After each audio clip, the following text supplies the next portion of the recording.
Around this damnable tyrannical pair there gathered a great howling mob of patriots. There was such fury and incredible unity in their stubborn demand for justice that when we leaf through old humor journals today, we find it a subject of enormous astonishment that such unrelenting warfare could continue for years. Charles Baudelaire, Some French Caricaturists, 1857. Wherever open speech is prohibited, symbols and allusions abound. The historian Peter Gay lamented that in our positivist age, this metaphoric language has waned because we now see in only one dimension, the literal and obvious one. Gay traced the beginnings of this loss to the Enlightenment, beginning with the rise of science as a paradigm and the gradual eclipse of religion. An example would be the formerly near universal comprehension of calling someone a good Samaritan, a term that simultaneously invokes the present and a biblical past, enabling us to think on two parallel planes at once. Caricature, with its mixture of word and image, the literal and the elusive, does this better than language alone, which has caused it to be highly regulated and often prosecuted by authoritarian regimes. Under one such authoritarian regime, 19th-century French caricaturists produced one of the most powerful political metaphors in modern history, the representation of King Louis-Philippe as a pear. The era was, with apologies, ripe for this kind of messaging because caricature, imported to France from England during the revolutionary period of the late 18th century, was ideally suited to evade the draconian censorship laws instituted by the Bourbon Restoration of 1815. Censorship could occur in several intensifying degrees. In France, censorship of images was always more severe than censorship of text because images were thought to have a more direct appeal to the lower classes whose literacy was limited. It was customarily exerted in one of two ways. Normally, censorship was post-publication, meaning that if a text or image was judged offensive, it would be seized and the author, artist, and publisher tried, fined, and imprisoned. In periods of great instability, however, the more severe measure of prior censorship was instituted. This meant that nothing, neither text nor image, could be published or even exposed to public view, unless it had first been submitted to government censors and approved by them. Not only artists, authors, and publishers could be held responsible, but even printers were liable and could lose the license that permitted them to work. This is why so many publications, Diderots, for example, falsely identified their origin as outside France, usually Switzerland, where laws were more liberal. During the Restoration, artists created a metalanguage of symbols to evade censorship. Censorship itself was personified as a large pair of scissors always on the attack. The clergy were represented as candle snuffers busily extinguishing the light of the Enlightenment, and the regime's political figures as crayfish who knew only how to walk backwards. In 1830, however, after the 3 glorious days of the July Revolution, the absolutist legitimist monarchy was overthrown in favor of a new constitutional monarchy governed by what was called the True Charter. The new king, Louis-Philippe, who ruled 1830 to 1848, styled himself the citizen king and promised, among numerous reforms, to restore liberty of the press. His promises were short-lived. Within a few months, he had enacted the law that punishes attacks on the rights and authority of the king and his legislature by the press.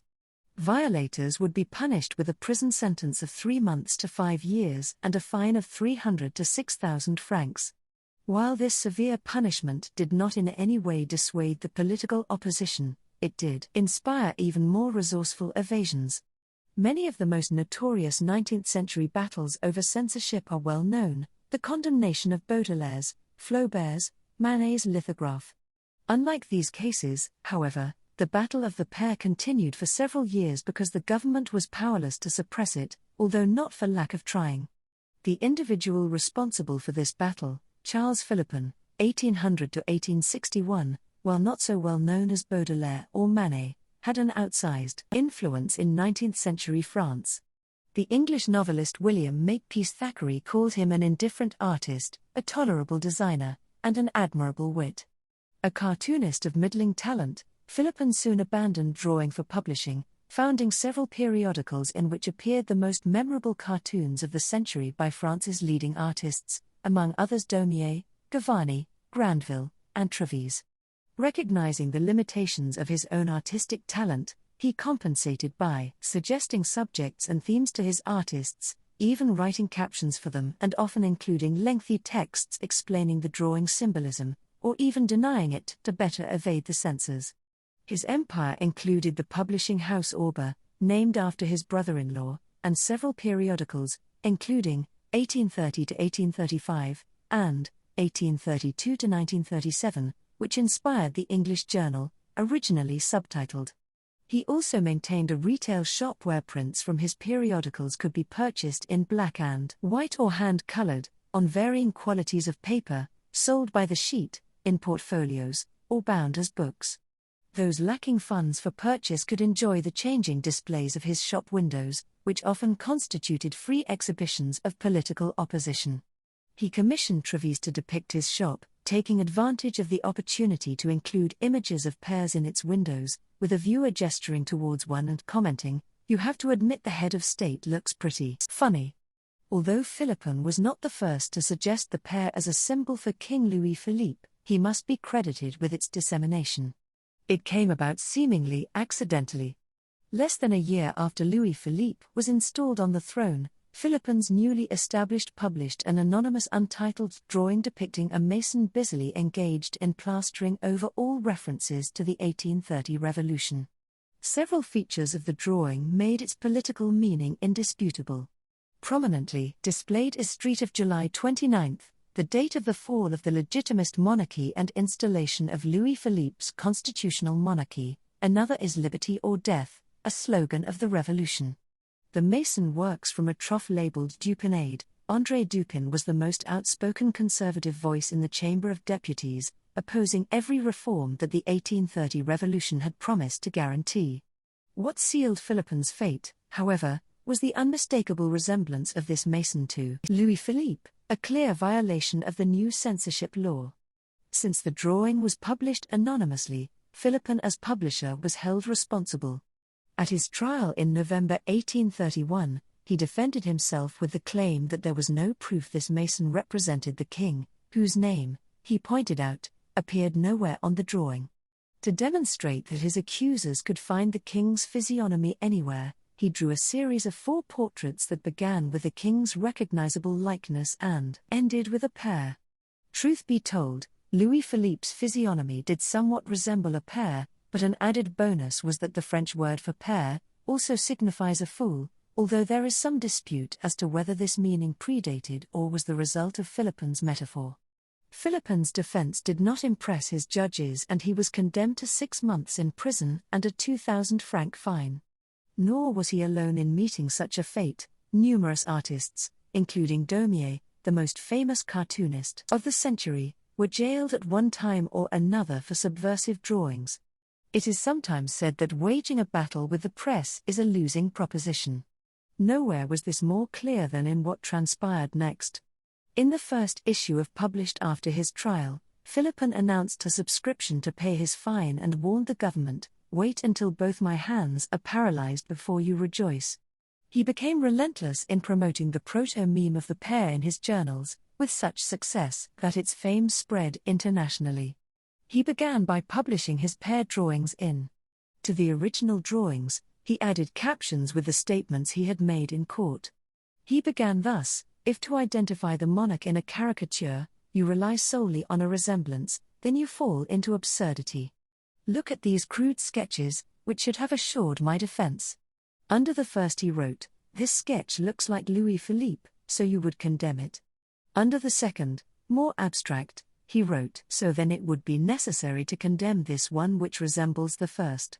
By the third, the king's physiognomy was looking definitively pearish. Nonetheless, Philippon captioned it, "Then condemn this one, too, which looks like the second." The fourth drawing is unmistakably a pear. Philippon concluded, "And finally, if you are being logical, you would not be able to exonerate this pear, which resembles the previous drawing. So, for a pear, for a brioche, and for all grotesque heads in which chance or malice might find some resemblance, you would punish their author with 5 years of prison and a 5,000-franc fine? Admit, Gentlemen, that this is a most peculiar liberty of the press. Philippon liked his birth of the pear meme so well that he used it again when ran into trouble with government censors in 1834 and 1835. He had it printed as a poster and inserted into the periodical. Ever the businessman, he hawked it as though it were the latest pop culture phenomenon, placing a large advertisement for it in the 4 pears drawn at the hearing of the Assize Court in Paris by Sage Philippon, and sold to pay the fine of. Price for the sheet, 2 sous. If Philippon had left it at that, the pear affair would have made an amusing footnote in the history of caricature, but, from the inception of his newly invented meme, he began commissioning artists to use it in political cartoons. It spread more rapidly than earlier memes ever did, and not only in publications. As a result, it would be impossible to count all the pears that appeared in various venues in the following years. One factor in the pear's success might well have been the simplicity of the shape, which even a child could draw. In fact, many children did, if we are to believe the drawings of Philippon's artists, who churned out pear drawings first for and, beginning in 1832, for as well. In a January 1833 edition of Auguste Bouquet depicted an old woman attempting to prevent 3 industrious little boys from defacing the wall of her house with pear drawings, shouting at them, "Go draw that filth farther away, you little devils." A few months later, in Treves depicted a similar event in where he shows a street urchin drawing a pear on a wall. Its caption announces, "This is how the walls of Paris are being decorated these days."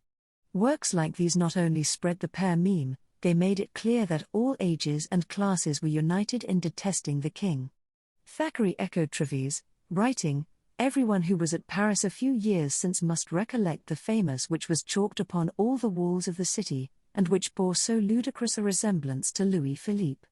Philippon openly took credit for its success by publishing a drawing entitled depicting the workshop of with himself center stage serving as its presiding spirit, the demon of caricature. He is shown directing the work of his most celebrated artists, Grandville, Daumier, Treves, and Forest. On the left, a whole new class of apprentices is practicing drawing the pear, and pears cover every available surface of the workshop, including one perched on a modeling stand posing for the students. The success of the pear meme even inspired a book entitled, written by Sebastian Patel under the pseudonym Louis Benoit, Gardener. While announcing itself as a horticultural tome, it actually presented thinly disguised, scathing critiques of the king. Should anyone manage to work their way through its 265 pages without realizing its true subject, its last page presented a drawing of a pear seated on a throne surrounded by pear courtiers, similar to one drawn by Grandville for entitled. The book was so popular that a second edition was published almost immediately. The most famous pear drawing is, no doubt, Daumier's, depicting Louis Philippe's pear head in triplicate, his top knot defining the fruit stem. The caption, possibly written by Philippon himself, notes, "What was in the beginning, fresh and confident, what is now, pale, thin, and anxious, what will be, despondent and broken." The accuracy of the present and the past can be verified by everyone. As for the future, this prediction cannot be in doubt. Nor could it be in doubt that the absence of any sign directly identifying the pear as the king saved Daumier, at least this time, from a repeat of Philippon's court battles. While many of the pear drawings were in the nature of schoolyard taunts that merely insulted the king's appearance, the best of them used the pear to signal a more complex political attack, filled with puns and allusions often lost on us today. An example is the drawing by Grandville and Desperate, who together produced an image aptly entitled, accompanied by a doggerel poem in the form of a riddle. While the figure's pear head and stooped posture immediately identified Louis Philippe, the poem printed below piled on insults and allusions. Among the more obvious ones, a bag of 1,000 francs replaces my belly. An iron trowel represents my hand. This dual reference to the king's avarice and the dupinade drawing that began the pear's reign is continued with the line, "The seat of my pants is a plasterer's trough, the true charter is hung on my back." Louis Philippe's notorious lack of loyalty to his supporters is represented in Desperates, where the pear king is seated in a room whose drapery, carpeting, and throne are all festooned with pears. He brusquely dismisses one of his earliest supporters, the president of his Council of Ministers Jacques Laffitte, by giving him a brusque kick in his posterior. Gratitude indeed. In Daumier riffs on Henry Fuseli's celebrated 1781 painting of that title by showing another of the king's early supporters, General Lafayette, burdened by the realization of his error, visualized here as a giant pear that is weighing heavily on his sleep. The document near his hand lists Louis Philippe's broken promises. The corruption of his regime, alluded to by the money bag inn and made explicit in bouquets, where the king's cronies are shown devouring the rotting state from within. Even more explicit is, in which a pair of clowns, representing the moderates, are shown carrying a pear-shaped bag of night soil. In other words, the king is full of shit and those who enable him soil themselves by supporting him. As battle lines hardened, imagery became ever more explicit. There were even thinly disguised suggestions of regicide. An untitled drawing by Daumier shows workers hanging a giant pear. A drawing by Treves shows the stock figure of the ordinary citizen, Mayu, preparing to guillotine the fruit, crying, "Oh, deceitful pear, why are you not true?" Another allusion to his many violations of the true Charter of 1830. While the government at first responded to these drawings with repression and seizures, it gradually came to adopt, however reluctantly, a laissez-faire approach. In the course of numerous prosecutions, Philippon had learned how to turn court cases into circuses, much to the amusement of jurors who often declined to convict him. Government prosecutors lost so often that eventually only the most egregious transgressions were brought to trial. When he was hit with fines and imprisonment, Philippon invented a new mean to evade and enrage the censors, the typographic pear, which he recycled several times. Since part of any judgment against periodicals was that the court order had to be published in the offending journal, Philippon obliged, in his own ingenious way. He explained to readers of, since this judgment, comical though it might be, risks offering small amusement to our readers, we have tried to compensate, at least in form, for what is absurd in content. And so he published the text of the judgment in the shape of a pear, beginning with, Louis Philippe, King of the French, to all present and to come, greetings. The Assize Court of the Department of Seine-et-Oise, seated at Versailles, has rendered the following verdict. This cat-and-mouse game continued for 5 years. By 1835 Philippon and his artists were in open revolt. Granville and Desperate together signed a barely disguised call to revolution, a drawing entitled O July Sun, Come Quickly. Its explanatory text provided a long rationale explaining that the ministers of Louis Philippe, depicted here as children, had accidentally made their snowman in the likeness of the king and so wanted the July sun to come quickly and melt it away before they were charged with violating the censorship law. But, of course, everyone understood that this was, in reality, a thinly disguised call for a revival of the July Revolution of 1830. In 1835, after an unsuccessful assassination attempt on Louis Philippe, his government finally succeeded in passing the notorious September laws, reinstituting the prior censorship of the Restoration and outlawing any discussion of the king and the monarchy. Political caricature had become impossible. Rather than submit to these laws, Philippon closed down in August 1835. Survived by entering into a long period where it published only caricatures of manners and mores, not of politics. Even the great Daumier, for the time being, was rendered relatively benign. Political caricature had to go into hibernation until the Revolution of 1848, when Louis Philippe was deposed and the September laws were repealed. Philippon brought this chapter of publishing history to a close, fittingly enough, with 3 typographic pairs which he printed on the last page of the last issue of, the 27th of August 1835. Entitled, the pair's texts were composed of the provisions of the new September laws pertaining to printed images, beginning no drawings, engravings, lithographs, medals, prints, or emblems, of any kind, can be published, exhibited, or sold without preliminary authorization of the Minister of Interior in Paris or the departmental prefect.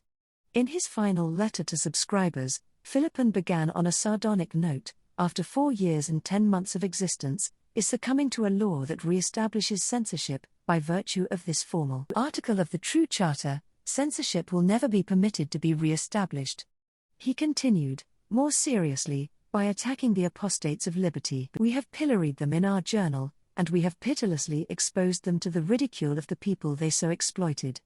They can destroy the charges that our justice has nailed over their heads, but it will not be so easy to erase or cause to be forgotten the stigmata of shame with which we marked them during the last 5 years. He concluded, we believe that what we leave behind will be consulted by all those who will write about or who will want to study and to understand the first years of the reign of Louis Philippe. He has been proven correct on all counts, for here we are in the 21st century, still engaged with questions of the absolute right of rulers to be above criticism, and still laughing at the pair.